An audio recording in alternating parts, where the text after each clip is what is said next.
Hello friends, मैं विष्णु शर्मा फिर एक न्यू वीडियो के साथ आया हूँ। इस वीडियो में मैं लेके आया हूँ संविधान के भाग 3 के बारे में।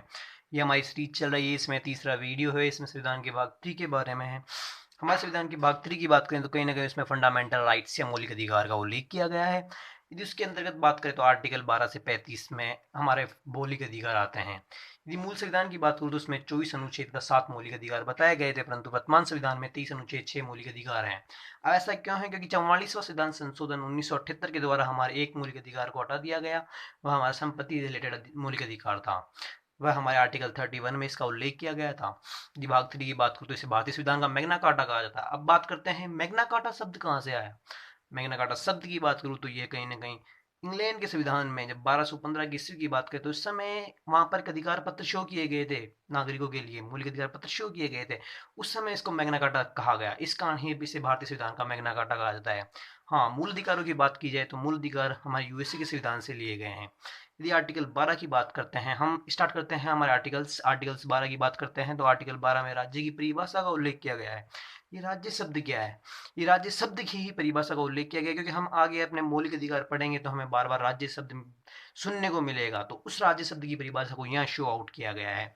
यहाँ राज्य की परिभाषा से तात्पर्य है कि हमारी जो भी केंद्रीय में व्यवस्थापिका कार्यपालिका दोनों मिलकर, और राज्य में राज्य की व्यवस्थापिका कार्यपालिका तथा स्थानीय संस्थाएं मिलकर राज्य की परिभाषा को शो आउट करती है। यदि आर्टिकल 13 की बात करूँ तो मूल अधिकारों से असंगत विधियां, इसका तात्पर्य है कि हमारी संसद ऐसा कोई कानून बनाए जो मूल मूल अधिकारों को, मतलब मूल अधिकारों से क्रॉस में जाती है, तो वह अपनी जितना असंगत रहेगी वहां तक ही वह अमान्य रहेगा। मतलब हमारी जो न्यायपालिका उसको कहीं ना कहीं प्रारंभिक क्षेत्र अधिकार में मौलिक अधिकारों के लिए दिया गया है। तो ये मूल अधिकारों से असंगत विधियां के अंतर्गत आएगा कि मूल अधिकारों में कुछ भी कोई भी संस्था कानून नहीं बना सकती मूल अधिकारों के खिलाफ, या उससे जो उसमें क्रॉस कर सके ऐसा कोई कानून नहीं बना सकती। पहले मौलिक अधिकार की बात करूँ तो समानता का अधिकार है। इसके अंतर्गत आर्टिकल 4 आते हैं, आर्टिकल 14, 15, 16, 17, 18, आर्टिकल 5 आते हैं। 14 से लेकर 18 तक 5 आर्टिकल्स हैं। यदि पहले आर्टिकल्स की बात करें तो आर्टिकल 14 की बात करें तो विधि के समक्ष समानता है, विधि का समान संरक्षण। विधि के समक्ष समानता, यह एक विधि के समक्ष समानता और विधि का समान संरक्षण, विधि के समक्ष समानता है, ये नेगेटिव इफेक्ट शो करता है। इसका उल्लेख कहीं ना कहीं ब्रिटेन के संविधान से या इंग्लैंड के संविधान से लिया गया है। विधि का समान संरक्षण, इसकी बात करें तो ये हमारे कहीं ना कहीं यूएसए के संविधान से लिया गया है। आर्टिकल 15 की बात करें तो इसमें हमें 5 पॉइंट्स दे रखे हैं। आर्टिकल 15 की बात करें तो इसका पहला सा पॉइंट बताता है कि धर्म, नस्ल, जाति, लिंग या जन्म स्थान के आधार पर भेदभाव का निषेध का किया गया है।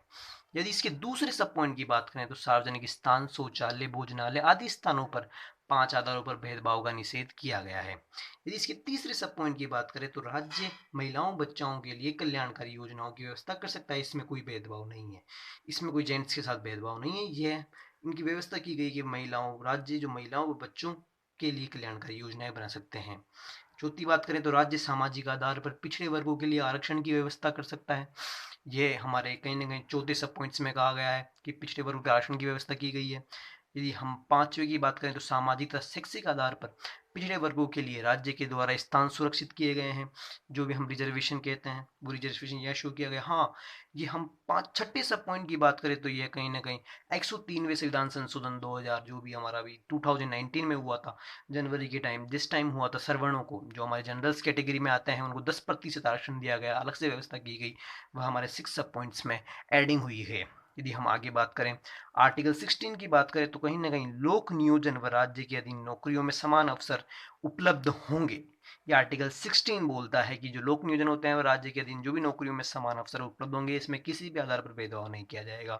परंतु हम जानते हैं कि हमें पहले ऊपर कह दिया कि सामाजिक आधार पर पिछड़े वर्गों के लिए आरक्षण की व्यवस्था की गई है, तो ये व्यवस्था की जाएगी। ये पांचों पॉइंट्स वापस नीचे रिपीट हो जाते हैं।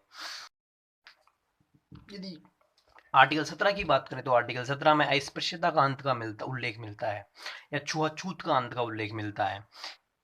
हमारे संविधान में आर्टिकल 17 के अंतर्गत ही अस्पृश्यता का अंत या छुआछूत के अंत की बात की गई है। अस्पृश्यता अपराध अधिनियम 1955 में पारित किया गया था।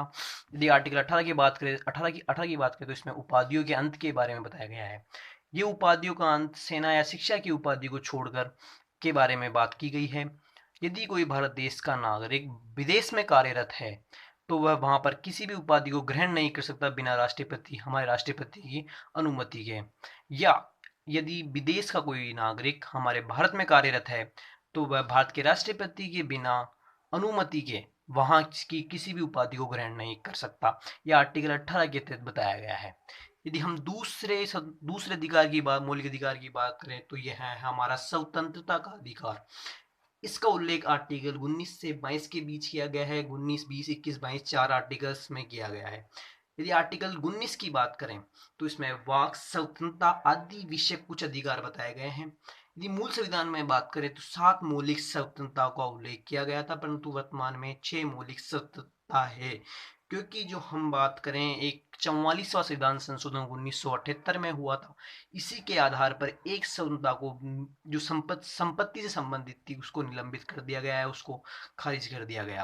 यदि 19(1) की बात करें तो इसमें हमें वाक एवं अभिव्यक्ति की स्वतंत्रता का उल्लेख मिलता है। इसी के अंतर्गत मीडिया की स्वतंत्रता आती है या हमारे बोलने की स्वतंत्रता इसी से मिलती है हमें।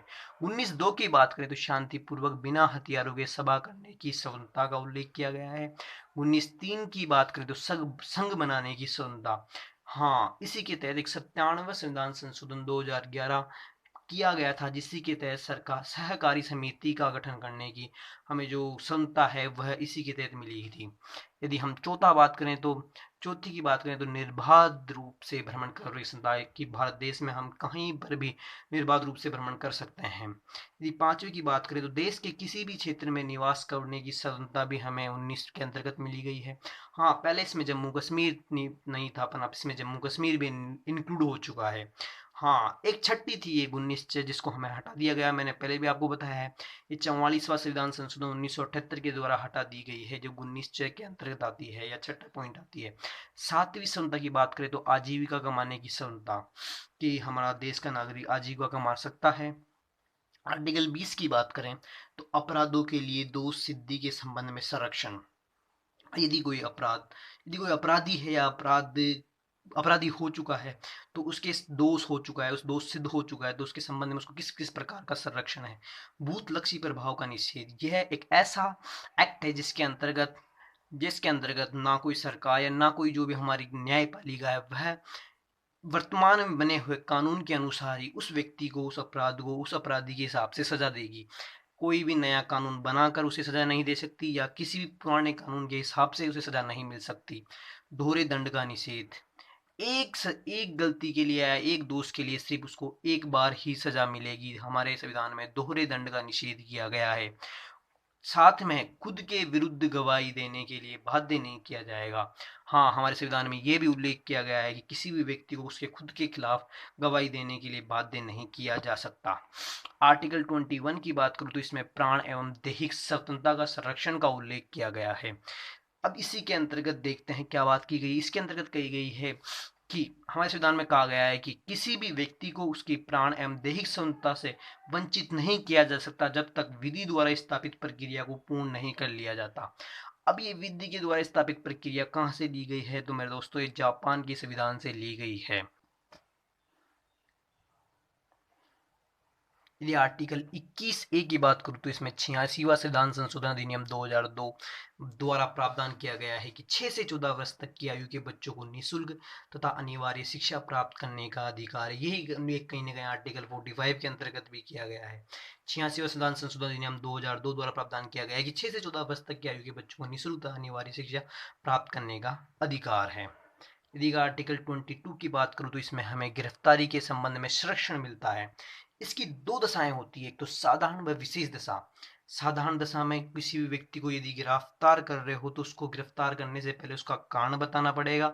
यदि कारण बता दिया है तो साथ में उसे किसी भी अपने वकील से मिलने की जो भी छूट होगी वो उसे मिल जाएगी। साथ ही में उसे 24 घंटे के अंदर अंदर उसको एक टाइम, जो भी उसकी गिरफ्तारी का टाइम इंक्लूड करते हुए या नहीं इंक्लूड करते हुए उसको हमें मजिस्ट्रेट के सामने पेश किया जाए, वह इसमें शामिल आता है। यदि विशेष स्थिति बात करें, यह आता है हमारे आतंकवाद निरोधक अधिनियम के तहत या कोई विशेष सुरक्षा अधिनियम आता है, उसके अंतर्गत यदि किसी को गिरफ्तार किया जाता है तो उसे यह सब छूटें नहीं मिलेगी। या हमारे देश का कोई विदेशी शत्रु देश का कोई नागरिक है उसे भी यह स्वतंत्रताएं नहीं मिलती है, गिरफ्तारी के संबंध में संरक्षण नहीं मिल पाता है। यदि आर्टिकल हम तीसरे अधिकार की बात करें तो वह है शोषण के विरुद्ध अधिकार। इसके अंतर्गत हमें आर्टिकल 2 मिलते हैं, आर्टिकल 23 और आर्टिकल 24। यदि आर्टिकल 23 की बात करूं, यदि आर्टिकल 23 की बात करूं तो उसमें मानव के दुर्व्यापार और बालाश्रम का प्रतिषेध के बारे में बताया गया है कि मानव का जो दुर्व्यापार होता है या बालाश्रम होता है वह अब नहीं होगा। उसका उल्लेख हमें आर्टिकल 23 के अंतर्गत मिलता है। यदि आर्टिकल 24 के अंतर्गत मिलता है तो हमें मिलता है बालाश्रम का निषेध अर्थात बालकों का नियोजन का प्रतिषेध। मतलब 14 वर्ष से कम आयु के किसी भी बच्चे को हम कारखाने या जोखिम भरे कार्य में नियुक्त नहीं किया जा सकता, वह हमें आर्टिकल 24 के अंतर्गत मिलता है। हाँ मेरे दोस्तों, इस प्रकार ये हमने 3 आर्टिकल्स पढ़ लिए हैं या 3 अधिकार पढ़ लिए हैं। इसी प्रकार नेक्स्ट सीरीज में ये 3 और हमारे अधिकार आएंगे। इसी के साथ ये पार्ट 1 है, ये हमारे मौलिक अधिकारों का पार्ट 1 है या भाग 3 का पार्ट 1 है। जल्द ही हम भाग 3 के पार्ट 2 भी लेके आएंगे।